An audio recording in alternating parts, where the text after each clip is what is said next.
오늘 우리에게 주신 하나님 말씀은 창세기 22장입니다. 창세기 22장 6절에서 14절 말씀입니다. 구약 성경 27쪽입니다. 아브라함이 이에 번제의 나무를 가져다가 그의 아들 이삭에게 지우고 자기는 불과 칼을 손에 들고 두 사람이 동행하더니 이삭이 그 아버지 아브라함에게 말하여 이르되 내 아버지여 하니 그가 이르되 내 아들아 내가 여기 있노라. 이삭이 이르되 불과 나무는 있거니와 번제할 어린 양은 어디 있나이까? 아브라함이 이르되 내 아들아 번제할 어린 양은 하나님이 자기를 위하여 친히 준비하시리라 하고 두 사람이 함께 나아가서 하나님이 그에게 일러주신 곳에 이른지라. 이에 아브라함이 그곳에 제단을 쌓고 나무를 버려놓고 그의 아들 이삭을 결박하여 제단 나무 위에 놓고 손을 내밀어 칼을 잡고 그 아들을 잡으려 하니 여호와의 사자가 하늘에서부터 그를 불러 이르시되 아브라함아 아브라함아 하시는지라. 아브라함이 이르되 내가 여기 있나이다 하매 사자가 이르시되 그 아이에게 내 손을 대지 말라. 그에게 아무 일도 하지 말라. 내가 내 아들 내 독자까지도 내게 아끼지 아니하였으니 내가 이제야 내가 하나님을 경외하는 줄을 아노라. 아브라함이 눈을 들어 살펴본즉 한 순양이 뒤에 있는데 뿔이 수풀에 걸려 있는지라. 아브라함이 가서 그 순양을 가져다가 아들을 대신하여 번제로 드렸더라. 아브라함이 그 땅 이름을 여호와 이레라 하였으므로 오늘날까지 사람들이 이르기를 여호와의 산에서 준비되리라 하더라. 아멘. 여러분, 우리가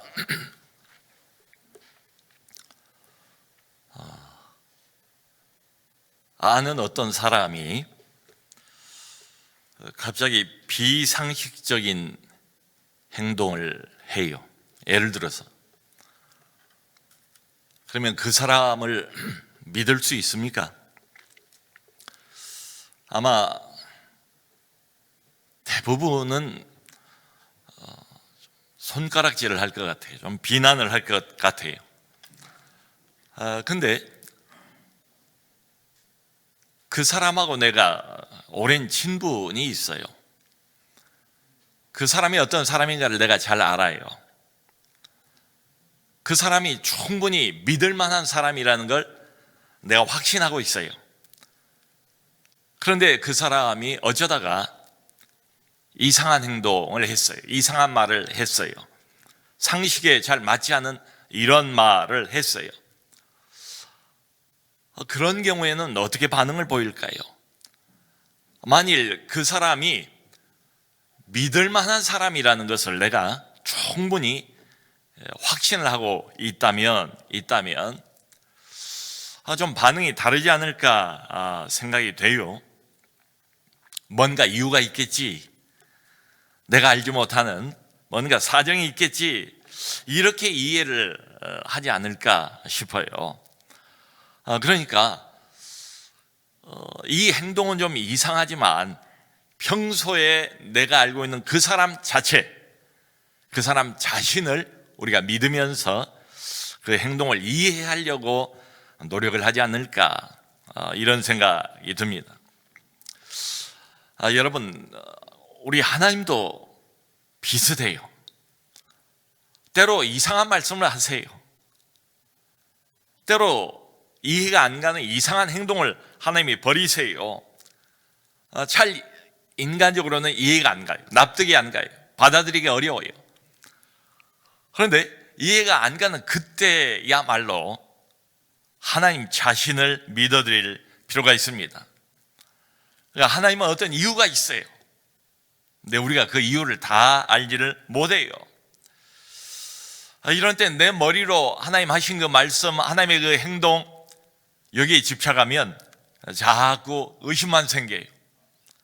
하나님 자신이 얼마나 믿을 만한 분인가, 이걸 생각하고 하나님 자신을 믿어드려야 됩니다. 그때 그게 바로 진짜 믿음이죠. 여러분, 만일에 내가 이해 가는 때만 하나님을 믿어드린다면 하나님을 얼마나 오랫동안 믿을 수 있을까요? 아마 제 생각에 한 달 이상 하나님을 믿기가 어려울 것 같아요. 지금 오늘 본문을 보면 본문은 이제 1절부터 시작이 됩니다. 너무 길어서 6절부터 읽었는데요. 하나님께서 아브라함에게 아주 이상한 말씀을 하세요. 참 이게 납득하기 어려워요. 여기 2절 보면 뭐라고 명령을 하시는가 하면 너의 아들을 내게 번제로 바쳐라. 너의 아들을 나에게 번제로 바쳐라. 아주 분명한 명령이에요. 단도직입적으로 말씀을 하세요. 여러분, 번제라는 것은 칼로 짐승을 잡아서 죽여서 피를 다 흘리고 그리고 몸을 그대로 불로 태워서 하나님께 드리는 제사가 바로 번제입니다. 그 이방인들 중에 암몬 족속이라고 있었죠. 암몬 족속이 섬긴 신이 몰록이라는 신입니다. 근데 이 몰록이라는 신에게 암몬 족속들이 아주 악한 제사를 드렸어요. 사람을, 그것도 어린 아기를 인신제사를 드렸단 말이죠. 하나님께서는 이것을 아주 엄금을 하셨습니다. 이런 일이 있어서는 절대로 안 된다. 하나님의 백성 안에서는 하나님이 그렇게 말씀을 하셨어요. 그런데 내 아들을 죽여서 번제로 바치라. 그러니까 우리가 가지고 있는 신앙 상식하고도 이 명령은 맞지를 않아요. 그런데 하나님께서 아주 구체적으로 이런 지시를 하십니다. 내 아들, 내 사랑하는 독자 이삭이라고 말씀을 분명히 하세요. 이게 이 표현이 말하자면 일종의 점층법 아니겠습니까? 내 아들이래요. 여러분, 이게 어떻게 얻은 아들입니까? 100세가 되어서야 얻은 아들 아닙니까? 25년 동안 기다렸다가 초자연적으로 기적으로 얻은 아들 아닙니까? 그 다음에 하시는 말씀이 내 사랑하는 독자래요. 그러니까 아브라함이 100세 얻은 이 아들 이삭을 얼마나 아브라함이 애지중지하는지, 얼마나 사랑하는 외아들인지 하나님이 잘 알고 하시는 말씀이에요. 그리고 또 이어서 독자 이삭이라고 이름까지 말씀을 하세요. 여러분, 이삭이라는 이 이름의 뜻이 뭡니까? 웃음이란 뜻이지요. 그야말로 이 아들이 태어나가 난 뒤에 이 가정에 웃음꽃이 만발했다, 이런 뜻 아니겠어요? 이삭이라는 이 이름도 사실은 하나님께서 지어주신 이름이에요. 근데 내 독자 이삭, 지금 그 아들을 아버지인 아브라함 손으로 친히 잡아서 죽여서 하나님께 바치라, 이 명령이에요. 여러분, 이게 얼마나 모순된 이야기입니까? 그냥 얼마나 이해할 수 없는 잔인한 명령입니까? 우리 같으면 이런 명령 받으면 어떤 생각이 들까요? 아마 저 같으면 그럴 것 같아요. 하나님께서 이런 명령을 하실 리가 없어. 이건 하나님의 음성이 아니야. 이건 마귀의 음성이야. 아니면 하나님의 말씀이라 할지라도, 아니 하나님 이게 무슨 말씀이십니까? 아니 하나님이 주신 아들 아닙니까? 이 아들을 통해서 천하 만민이 복을 얻게 될 것이라고 말씀하지 않았습니까? 그런데 이 아들을 죽여버리면 어떻게 후손이 연결이 되겠습니까? 하나님의 약속이 어떻게 성취가 될 수 있겠습니까? 하나님 지금 제정신이십니까? 뭔가 착각을 하고 계신 건 아닙니까? 라고 따져 물어봤을 것 같아요. 자, 여러분, 그런데요, 오늘 성경에서 가장 이상한 게 이 점입니다. 희한해요. 아브라함이 보이는 반응이 아주 희한해요. 아무 불평도 하지 않고 아무 소리도 하질 않아요. 아무 의심도, 이게 하나님의 음성인가 마귀의 음성인가 아무 의심도 하지 않은 것처럼 보여요. 여러분, 그렇다고 해서 아버지인 아브라함이 아무 갈등도 없었을까요? 아마 분명히 밤새도록 갈등하면서 고민하면서 밤을 하얗게 보내면서 괴로워했을 것 같아요. 눈에 넣어도 아프지 않을 아들 아닙니까? 아브라함이 정말 살아가는 보람이 이 아들 아니겠어요? 100살이 훌쩍 넘어버린 아버지로서의 살아가는 존재의 의미가 바로 이 아들이에요. 이미 이삭이 의젓한 청년으로 잘 자랐습니다. 거기에다가 믿음까지 좋아요. 나중에 여기를 보면 아버지가 결박을 해서 번제로 그야말로 죽이려고 나무단 위에 올려놨을 때 아버지의 그 행동에 하나님의 말씀에 그대로 순순히 응하는 이삭의 태도를 볼 수 있지 않습니까? 신앙도 좋아요. 근데 지금 내 손으로 이 아들을 죽여야 돼요. 생각만 해도 끔찍한 일 아닙니까? 자, 그런데 이상한 것은 오늘 성경 본문 보면 이런 아브라함의 갈등이 전혀 언급이 없어요. 아무리 찾아보려고 해도 어떤 암시도 없어요. 그저 하나님의 명령에 일사천리로 움직이는 아브라함, 하나님의 말씀에 그대로 순종하는 아브라함의 모습만 그려져 있습니다. 그 말씀을 들은 다음에 3절에 보니까 아브라함이 아침에 일찍 일어났대요. 일찍부터 움직이기 시작하는 거예요. 그리고는 철저히 준비를 하는 모습이 잘 그려져 있습니다. 나귀 위에다가 안장을 올려놨대요. 그리고 두 종, 그리고 아들 이삭을 준비를 했대요. 그리고 번제라고 그랬잖아요. 그러니까 번제에 쓸 나무를 또 준비를 했대요. 그 나무를 보통 준비하는 게 아니고 나무를 일일이 다 쪼갰대요. 가서 빨리 번제를 드릴 수 있도록, 하나님의 명령을 순종하는데 조금 더 소홀함이 없도록 번제에 쓸 나무를 아예 쪼개서 준비를 잘 했대요. 자, 여러분, 지금 아브라함의 태도가 어떻습니까? 굉장히 침착해 보이지 않습니까? 그야말로 빠진 것이 하나도 없도록 철저하게 준비하는 아브라함, 하나님의 명령에 소홀함이 없도록 이것저것 살피는 아브라함의 모습을 볼 수가 있지요. 그래서 하나님께서 지시하신 모리아산 장소까지도 하나님이 구체적으로 지시를 다 하셨어요. 모리아산까지 이제 드디어 일행이 가기 시작합니다. 사흘 거리예요. 약 80km 정도 됩니다. 사흘 동안 나귀를 타고 일행과 함께 아들을 데리고 이 아들을 잡으러 가는 동안에 뭐 별의별 생각이 다 나지 않았겠어요? 아마 보통 사람 같으면 끝까지 사흘 길을, 이 정말 힘든 이 길을 갈 수가 있었을까? 포기해버렸을 것 같아요. 뭐 이런 생각 들지 않았겠어요? 내가 어쩌다가 하나님을 믿기 시작해가지고 이 꼴을 당하나? 차라리 이 아들 이삭하고 도망을 가버릴까? 하나님 안 보이는 그곳으로. 아니면 차라리 여기서 멈추고 금식하면서 하나님 앞에 기도하면서 한 번만 다시 생각해 달라고, 하나님의 명령을 철회해 달라고 금식 기도에 들어갈까? 뭐 별별 생각을 다 했을 것 같아요. 근데 여러분, 아까 말씀드렸던 것처럼 전혀 아브라함의 갈등에 대한 언급이 없어요. 이게 이상해요. 신기할 정도예요. 아브라함의 마음 상태, 아브라함의 심정, 아브라함의 감정적인 동요, 이런 거에 대한 전혀 언급이 없어요. 아주 성경은 의도적으로 아브라함의 순종에 계속해서 초점을 맞추고 있습니다. 아브라함이 전혀 주저하지를 않아요. 이 엄청난 일을 수행하는 데 있어서 머뭇거리지를 않아요. 이제 모리아산 밑에 다 왔습니다. 종들에게 이렇게 말합니다. 여기서 기다리라. 그리고는 이삭만 데리고 아브라함이 산으로 올라갑니다. 이삭에게 번제에 쓸 그 남은 짐을 지우고, 자신은 번제를 하려면 죽여야 되니까 칼을 가지고 불을 가지고 그리고 산 위로 올라가는 거예요. 그래서 하나님께서 말씀하신 장소에 드디어 두 사람이 도착을 했답니다. 거기다 제단을 쌓았대요. 그래서 제단 위에 나무를 벌려놨대요. 그것까지 아주 구체적으로 묘사가 되어 있어요. 나무를 벌려놓은 건 뭐냐면 그 위에 재물을 놓고 이 재물이 잘 탈 수 있도록 벌려놓은 거예요. 그것까지 완벽하게 준비를 다 했대요. 이제 마지막 남은 건 하나입니다.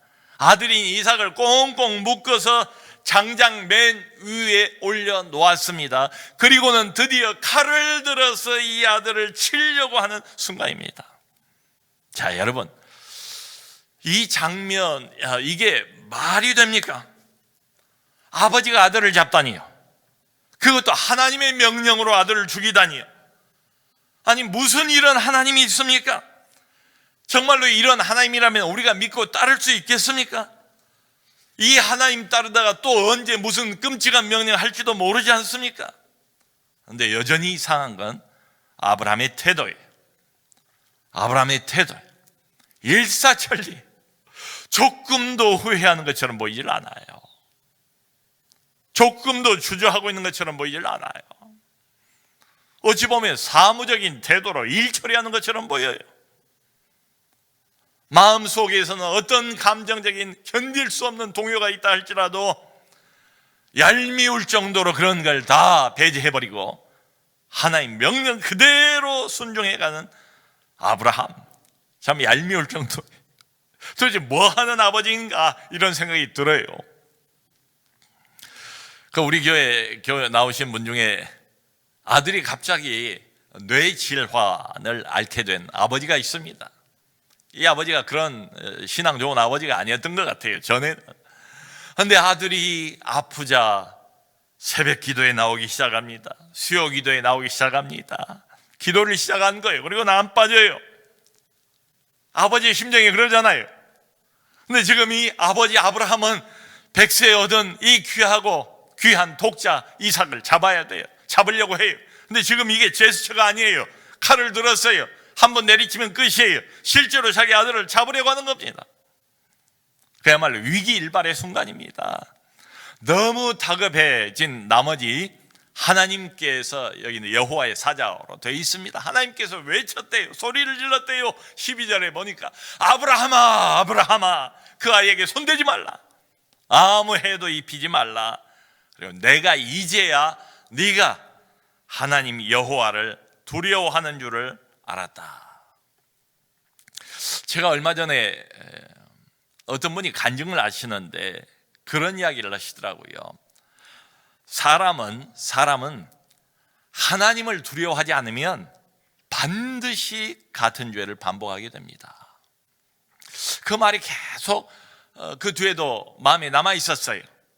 사람은 어떤 존재인가 하면 하나님을 경외하지 않으면, 하나님을 두려워할 줄 모르면 반드시 같은 죄를 반복하게 됩니다. 다시 짓게 됩니다. 자, 여러분, 그러므로 사람들이 왜 죄를 계속 반복해서 짓는가? 하나님을 두려워하지 않기 때문입니다. 왜 세상에 오늘도 온갖 악들이 득세하고 어둠이 온 세상에 가득한가? 이유는 한 가지입니다. 사람들이 하나님을 두려워하지 않기 때문입니다. 하나님 살아계신 것을 믿지를 않아요. 성경에 하나님을 안 믿어요. 심판하신 하나님을 안 믿어요. 그러니까 하나님을 신화에나 나오는 그런 존재, 동화책 속에나 나올 만한 종이 호랑이 정도로 취급을 해버립니다. 그리고 내 마음대로 삽니다. 내 마음대로 말합니다. 내 마음대로 행동합니다. 수없이 죄를 반복합니다. 그리고 그것을 자유라고 사람들은 말하지요. 하나님 없이 사는 삶을 부러운 삶이라고 생각을 해요. 자기 영혼을 파괴하는 생활 방식을 멋진 생활 방식이라고 칭송하는 게 오늘날 세상의 사람들입니다. 로마서 3장 16절 18절을 보면 하나님이 이렇게 말씀을 하세요. 그들의 목구멍은 열린 무덤이요 혀로는 사람을 속이고 입에는 저주와 독설이 가득하고 그들이 가는 길에는 파멸과 비참함이 있고 그들은 평화의 길을 알지 못하고 그들의 눈에 하나님을 두려워함이 없느니라 함과 같으니라. 세상에 아직도 왜 이 말도 안 되는, 말로도 표현이 안 되는 온갖 죄악들이 난무하는가? 하나님을 두려워하지 않기 때문이래요. 자, 여러분, 그런데요, 아브라함은 이것과는 정확하게 반대의 삶을 살았습니다. 그는 믿음의 조상이에요. 하나님을 경외하는 삶을 살았어요. 하나님을 시종 두려워하면서 살았답니다. 그런데 이 두려움은 공포가 아니에요. 우리가 생각하는 하나님에 대한 믿음으로부터 우러나오는 거룩한 두려움이죠. 하나님에 대한 사랑으로부터 우러나오는 거룩한 두려움이지요. 여기까지 온 데는 상당히 많은 세월이 걸렸습니다. 아브라함은 오랜 세월 동안 하나님 손에 의해서 신앙훈련을 받은 사람이에요. 그냥 믿음의 조상이 되겠습니까? 처음부터 부름 받았을 때부터 이렇게 큰 믿음을 가질 수 있었겠습니까? 그동안 아브라함도 여러 번 넘어졌지요. 실수도 많이 했습니다. 불순종도 여러 번 한 적이 있습니다. 그러면서 이 신앙의 과정을 쭉 통과하면서 하나님이 어떤 분인가를 알게 된 거지요. 차츰차츰 이 하나님에 대한 절대적인 믿음을 갖게 된 거지요. 신앙의 발전입니다. 신앙의 훈련입니다. 여러분, 그러므로 지금 아브라함 신앙의 최정점이라고 볼 수 있는 이 사건이 우리에게 분명히 주고 싶어하는 메시지가 있습니다. 아브라함은 도대체 왜 이렇게 태어날 수 있었는가? 100세 낳은 자기 아들을 잡아야 되는, 죽여야 되는 이 명령을 왜 이렇게 일사천리로 조금도 흔들림 없이, 조금도 갈등 갖지 않고 이렇게 순종할 수 있었던가? 그 이유에 대해서 히브리서 11장 17절 19절은 이렇게 말합니다. 아브라함은 믿음으로 이삭을 드렸습니다. 하나님께서는 이미 이삭을 통해서 수많은 자손을 주실 것을 말씀해 주셨습니다. 그러므로 결론이 뭐냐? 결론이 이게 중요합니다. 아브라함은 하나님께서 능히 이삭을 죽은 자 가운데서 다시 살리실 줄로 생각했습니다. 아멘. 이게 말도 안 되지만 아브라함이 침착한 이유예요. 이게 우리 머리로는 납득이 안 가지만은 아브라함이 시종일관 태어날 수 있었던 이유입니다. 여러분, 성경에 보면 온갖 그 두려움에 대한 이야기가 가득하지 않습니까? 하나님의 사람들이, 하나님의 백성들이 어떤 사건 앞에서 두려워하며 떨 때에 그들의 두려움까지를 낱낱이 묘사하고 있는 게 성경 아니에요?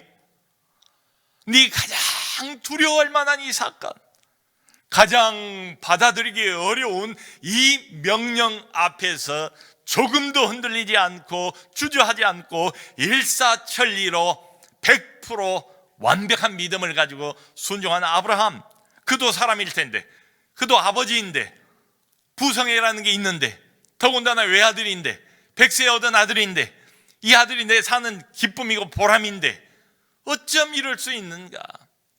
의아하지요.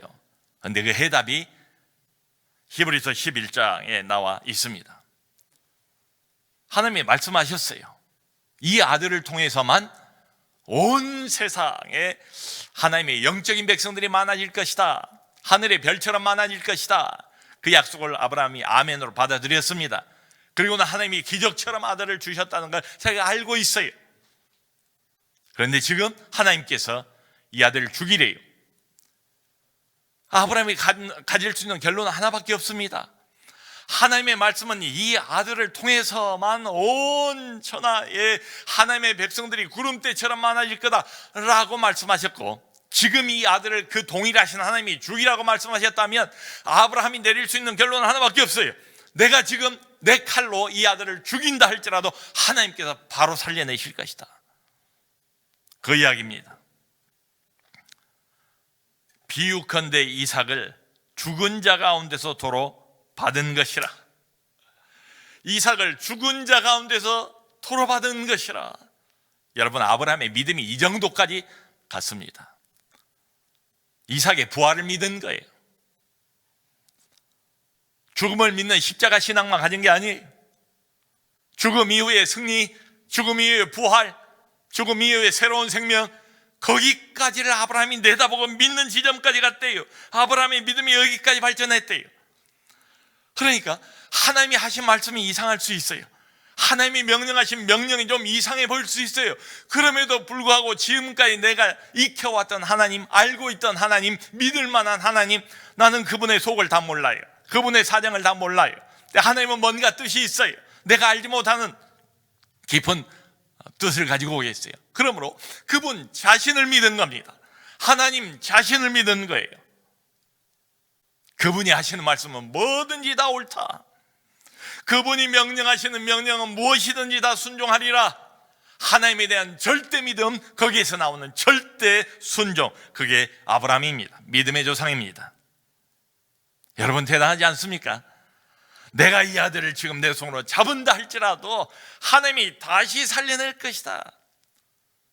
그러니까 그 종들에게 하는 말이, 여기서 너희들은 기다리라. 우리가 제사를 드리고 난 다음에 다시 돌아오리라. 우리가 다시 돌아오리라라고 종들에게 그렇게 말해요. 복수형으로 말합니다. 죽이고 나 혼자 올 것이 아니고 믿음의 사람 아브라함의 믿음을 아주 자세히 볼 수 있는 장면입니다. 여러분, 바로 그 순간 아브라함이 보니까 양 한 마리가 수풀에 뿔이 걸려 있는 것을 발견했습니다. 그리고는 이삭 대신에 그 양을 잡아서 하나님 앞에 번제로 드렸대요. 그리고는 그 지역에 이름을 붙이기를 여호와 이레다, 여호와 이레다. 유명한 표현 아닙니까? 뜻은 하나님 여호와께서 예비하신다, 준비하신다, 이 말 아니겠어요? 하나님께서 준비하신다, 우리의 구원을.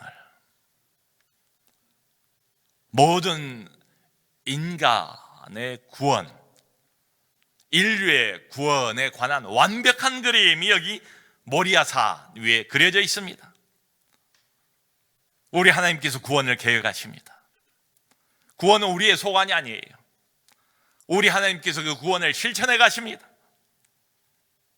인간의 머리로는 잘 납득이 안 가요. 하나님의 구원 방식이 우리의 죄를 용서하시기 위해서 하나님이 친히 준비하신 어린 양 여호와 이레, 여호와께서 준비하시리라, 이 구원을 모리아산 위에서 아버지인 아브라함이 자기 아들 이삭을 죽이는 이 명령을 주셨던 하나님께서 먼 훗날 갈보리산 위에서 하나님 아버지께서 하나님 아들을, 외아들을 십자가에 못 박아 죽이십니다.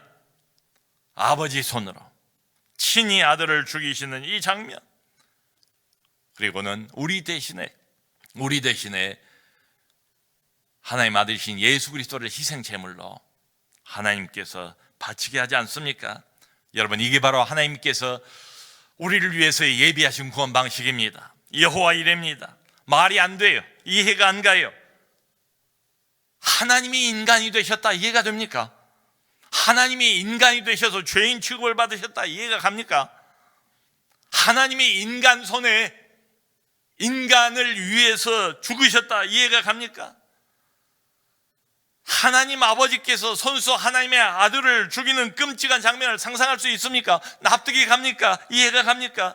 이게 유일한 구원의 방법이랍니다. 이걸 믿을 수 있습니까? 말도 안 되지요. 이해가 안 가죠. 근데 아브라함은 믿었어요. 그게 바로 구원하는 믿음입니다. 하나님의 말씀, 하나님의 명령, 하나님의 행동, 하나님이 정하신 구원의 방식, 그게 무엇이든지 간에 우리의 머리로는 이해가 안 간다 할지라도 하나님 자신을 믿는 믿음으로 아브라함은 100% 믿었어요. 100% 순종했어요. 하나님을 경외했답니다. 사랑하는 성도 여러분, 하나님께서 온 세상을 위해서 정하신 구원의 방법은 한 가지밖에 없습니다. 바로 여기 모리아산 산정상에 분명하게 보여진 이 그림입니다. 하나님께서 친히 자기 손으로 자기 아들을 죽이시는 이 방법, 어떤 인간이 이 구원의 방법을 생각했을까요? 어떤 철학이 이런 이야기를 과연 애견할 수 있었을까요? 인간적으로는 이해도 안 가고 납득도 안 가고, 그래서 못 믿는 사람들이 너무나 많아요, 지금도. 그러나 오래전에, 예수님 오시기 훨씬 전에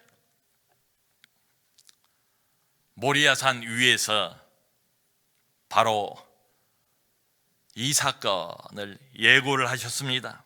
아버지가 아들을 죽이는 이 방법 말이에요. 안타깝게도 교회는 나오지만 이 하나님의 사랑을 제대로 알지 못해서 영적으로 방황하는 사람들이 참 많은 것 같아요. 교회 출석은 합니다. 하나님 사랑에 대한 이야기는 듣습니다. 십자가 이야기도 듣습니다. 그런데 정말로 그 의미가 뭔가를 가슴 깊이 깨닫지 못해요. 머리로는 이해합니다. 근데 가슴으로 받아들이질 못해요. 깨닫지를 못했어요. 정말로 하나님의 사랑이 뭔가를 제대로 알지를 못해요. 조금 어려움이 닥치면 넘어집니다. 시험에 빠집니다. 하나님이 정말 살아계시는가 의심합니다. 어찌 하나님이 나를 사랑하신다면서 이럴 수가 있는가 섭섭한 마음을 갖습니다. 하나님에 대한 원망과 불평으로 가득합니다. 주신 것도 많건만 감사는 하지 아니하고 영광을 하나님께 돌리진 아니하고 이 세상을 즐기면서 세상에 취해서 살아가면서 온갖 영광을 스스로 누리면서 조금만 어려움이 닥치고 환난의 빗바람이 불면 그냥 여기서 저기서 턱턱 무너져버리는 소리를 우리가 듣지 않습니까? 하나님의 사랑이 어디 있는가? 과연 믿을 만한 하나님인가? 여러분, 여기에 하나님의 사랑의 명백한 그림이 그려져 있습니다.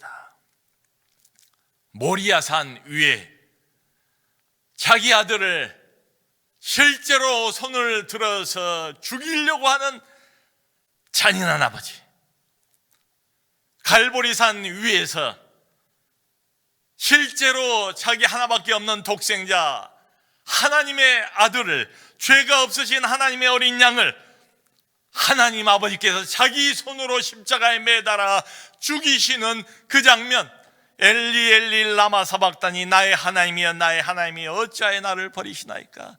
하나님 아버지의 제스처가 아닙니다. 실제로 버리셨고 실제로 죽이신 장면 아닙니까? 여러분, 바로 여기에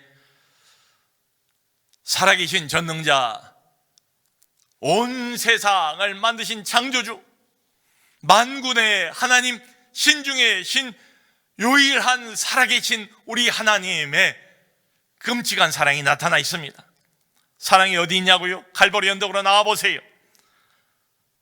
나를 향한 하나님의 사랑이 어디 있냐고요? 사랑이 의심스러울 때마다 마음을 여세요. 갈보리 언덕 십자가 밑으로 나오세요. 거기에 높이 매달려서 숨져가는 하나님의 저주와 버림을 받고 심판을 온 영혼으로 다 받고 계시는 하나님의 아들의 모습을 보세요. 그분이 흘리고 있는 피를 보세요. 그분의 고통을 한번 느껴보세요.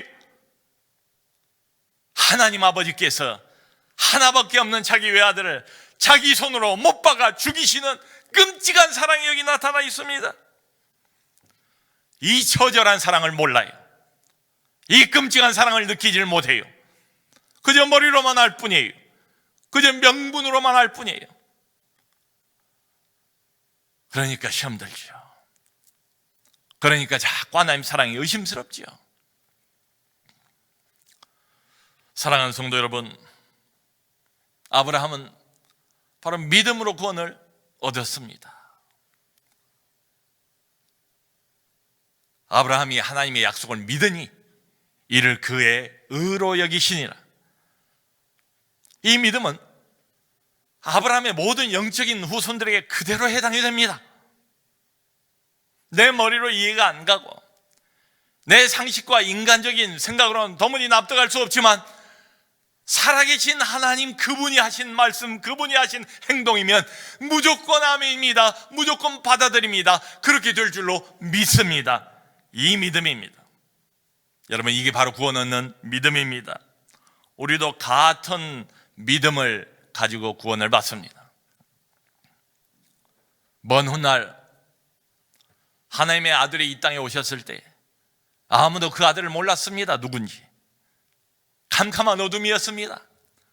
세례 요한을 먼저 보내시지 않습니까? 세례 요한이 하나님의 아들이신 예수님을 보자마자 탄성을 질렀던 말이 있지 않습니까? 보라, 세상 죄를 지고 가는 하나님의 어린 양이로다. 하나님의 어린 양. 베드로가 강팍한 유대인들 앞에서 그렇게 설교하지 않습니까? 천하 인간의 구원을 얻을 만한 다른 이름을 우리에게 주신 일이 없느니라. 이 이름 외에는, 예수라는 이름 외에는 말이지요. 사도 바울이 빌립보 감옥에서 간수에게 전한 메시지가 있지 않습니까? 주 예수를 믿으라. 그리하면 너와 내 집이 구원을 얻으리라. 주 예수를 믿으라. 그리하면 너와 내 집이 구원을 얻으리라. 하나님의 거룩하신 외아들, 하나밖에 없는 하나님의 직접 낳으신 아들, 독생자 예수 그리스도, 그분을 믿기만 믿으면 그분이 내 모든 죄를 십자가 위에서 다 사하시고 하나님 앞에서 의로운 사람이 된다. 주홍같이 붉은 모든 죄를 눈털같이 양털같이 깨끗하게 씻어주신다. 그것을 믿는 믿음, 이게 바로 구원받는 믿음입니다. 이것이 바로 복음입니다. 여호와 이레, 우리 하나님께서 우리의 구원을 위해서 오래전에 세우신 특별한 방법, 도무지 이해가 안 가는 방법. 그러나 이미 우리 하나님은 모리아산 위에서 믿음의 조상인 아브라함, 믿음의 본격적인 시발점이 되는 그 사람으로부터 어떻게 우리가 구원받을 것인가, 어떻게 하나님이 이 세상을 구원하실 것인가를 아주 명백한 그림으로 보여주셨습니다.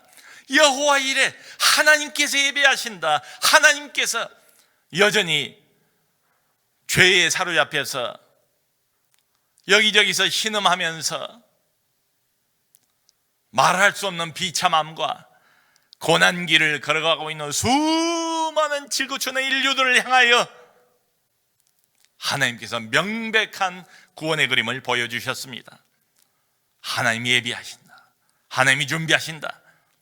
그리고 하나님께서 이 구원을 실천하셨습니다. 코로나19로 인해서 많은 사람들 불안해합니다. 언제까지 계속될지 아무도 알지 못합니다. 그러나 한 가지 분명한 것은 하나님께서 살아계시고, 살아계신 그 하나님은 바로 우리가 믿고 있는 성경의 하나님이십니다. 그 하나님은 오래전에 모리아산 위에서 어떤 방식으로 세상을 구원할 것인가를 우리에게 명백히 보여주시던 바로 그 하나님이십니다. 2000년 전 갈보리 언덕 위에서 드디어 눈에 보일 수 있는 하나님의 아들을 십자가에 매달아 죽이심으로 우리의 구원을 예비하신 그 하나님이십니다. 하나님 자신의 사랑이 어떤 것인가를, 아버지의 심장을 깨뜨리면서 아들을 자기 손으로 죽이는 이 끔찍한 사랑을 만천하에 보이신 분입니다. 그리고는 피 묻은 두 손을 벌려서 온 세상 사람들을 지금도 초청하고 계시는 동일하신 하나님이십니다. 여러분, 광야 같은 세상 언젠가는 끝이 납니다. 별별 어려움과 고통과 변수가 많습니다. 바로 그것이 이 광야입니다. 이 세상입니다. 이 광야 같은 세상 살아가면서도 여전히 살아계신 하나님, 그분의 다함없는 사랑, 갈보리 언덕 위에 높이 솟아있는 십자가에 못 박아 죽이신 하나님의 아들의 그 사랑을 늘 기억하시고, 하나님의 사랑에 대해서 의심하지 마시고 그 사랑을 아브라함처럼 절대적으로 믿고, 그리고 이 고난의 주간에 이 하나님의 사랑의 십자가를 더 깊이 묵상하면서 특별히 하나님 사랑에 대한 의심을 갖고 있었던 분들, 그 사랑을 깊이 깨닫고 구원 얻는 이런 기간 되시기를 주님의 이름으로 축원합니다.